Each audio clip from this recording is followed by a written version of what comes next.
Time check, so 10:25 ng gabi nung ako yung nagising dahil sa tunog ng alarm ko. So daily routine ko po is magsaing po muna kasi gusto kong kumain before pumasok ng trabaho. Kasi ako po yung tipo ng tao na tinatamad magdala ng Tupperware po sa opisina. So yan po yung ulam ko. So magpipito po ako ng pork liempo barbecue. Medyo masarap nga po ngayon yung ulam natin kasi I guess deserve naman po natin yan sa lahat po ng pagod, pagtitiis, pagtitiyaga sa pagtatrabaho. So deserve po natin yan. So minsan wag din po natin tipirin yung sarili natin. Okay? Pero syempre hinay-hinay din po tayo sa pagkain kasi pag ganyan din araw-araw is hindi naman po healthy. So after ko po magluto at magprito, so naligo po muna ako kasi naalala ko yung sabi ng lola ko dati is maligo po muna before kumain, hindi after kumain. Hindi ko na nga po na-videohan nung kumain ako kasi nagmamadali na po ako. So ayan po, nagbihis na po ako at umalis na po agad kasi baka malate po ako sa trabaho. Sa katagal ko na po kasi nagtatrabaho bilang call center agent, importante po talaga yung attendance sa akin kasi it represent kung ano kang klaseng tao. It represent yung personality mo, it represent yung pagiging professional mo sa isang kumpanya sa pagtatrabaho. So ayan na ba nga po. So everyday po ito po yung tinatahak kong daan. So 12 ng gabi po kasi yung shift ko. So mid shift po ako. Sa lahat po ng nakakakilala po sa akin, so kung akala nyo lang po madali yung trabaho ko dito, maganda yung buhay ko dito, so nagkakamali po kayo.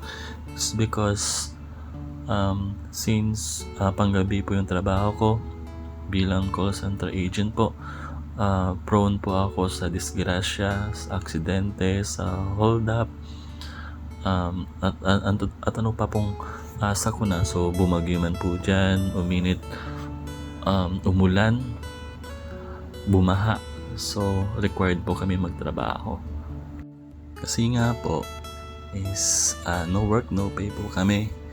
So at isa pa po may umaasa po sa aking mga pamangkin ko.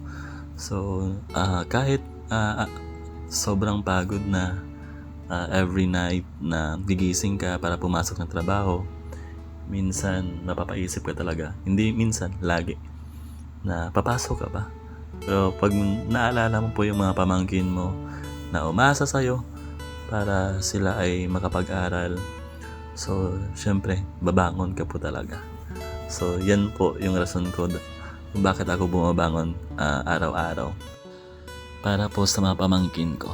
So ayun na nga po is kung napapansin nyo po is parang ang tagal po ng nilakad ko. It's because malayo po ako sa highway. So yung ginagawa ko po is nilalakad ko po from bahay papuntang highway. Doon po ako nagbubok ng angkas. So ayan po, nakapag-book na po ako dyan. So nag-aantay na lang po ako ng angkas. At ayun na nga po, dumating na po yung angkas ko at nakasakay na po ko sa angkas papuntang trabaho na po. So imagine po, nagmumotor lang po ako papuntang trabaho.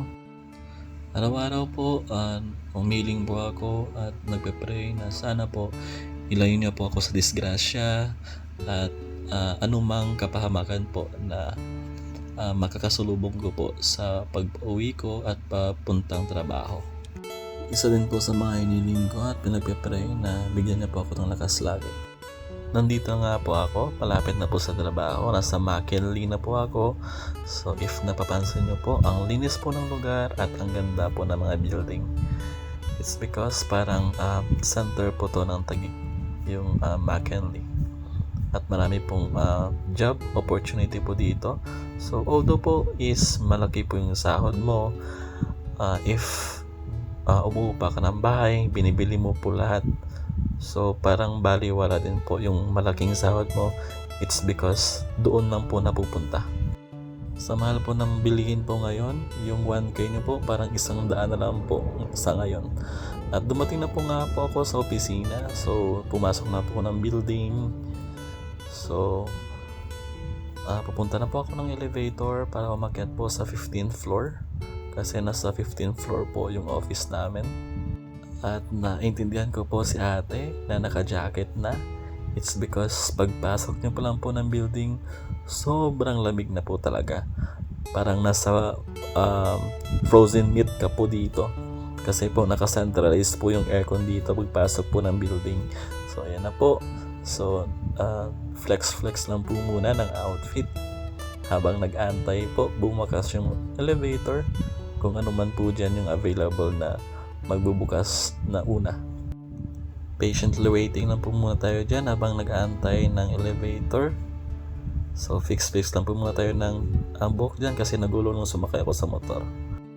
At yan na po, dumating na po yung elevator. So time check po, so medyo maaga po tayo, 30 minutes before po ng shift po natin. So chill lang po tayo, forma lang po tayo. At relax lang po muna, so no rush since maaga po tayo at may time pa po para mag set up sa computer later on.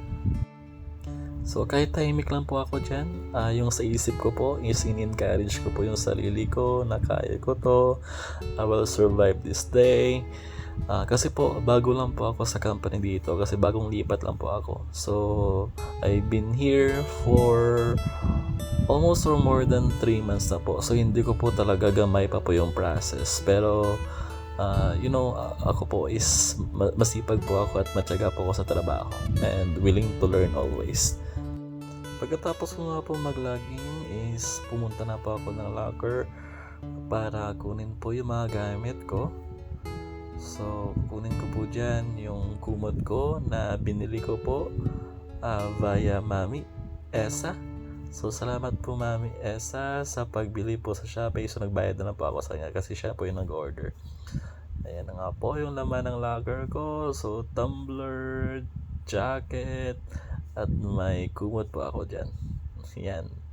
At syempre yung pangmalakasang headset ko, kinuha ko din dyan. At syempre before pumunta ng production area, dapat pumabango po tayo. Dapat hindi po tayo mag-amoy ng usok ng kalye. Alright, so sige po, magko-call na po muna ako.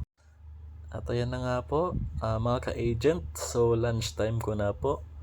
So since alas 12 po ng gabi yung shift ko, is alas 4 po ng umaga yung lunch ko na po. So 1 oras po yung lunch ko, and then marami na nga pong tao sa pantry. So naghanap na po ako ng pwesto, kasama ko dyan si June at si Leo. Okay, so since nakakain na po ko sa bahay, merienda na lang po, tinapay na lang po, at gatas-gatas na lang po tayo dyan habang nagmamarites po kami dyan. Chismisan kami about sa sahod namin at sa mga problema namin personal sa buhay.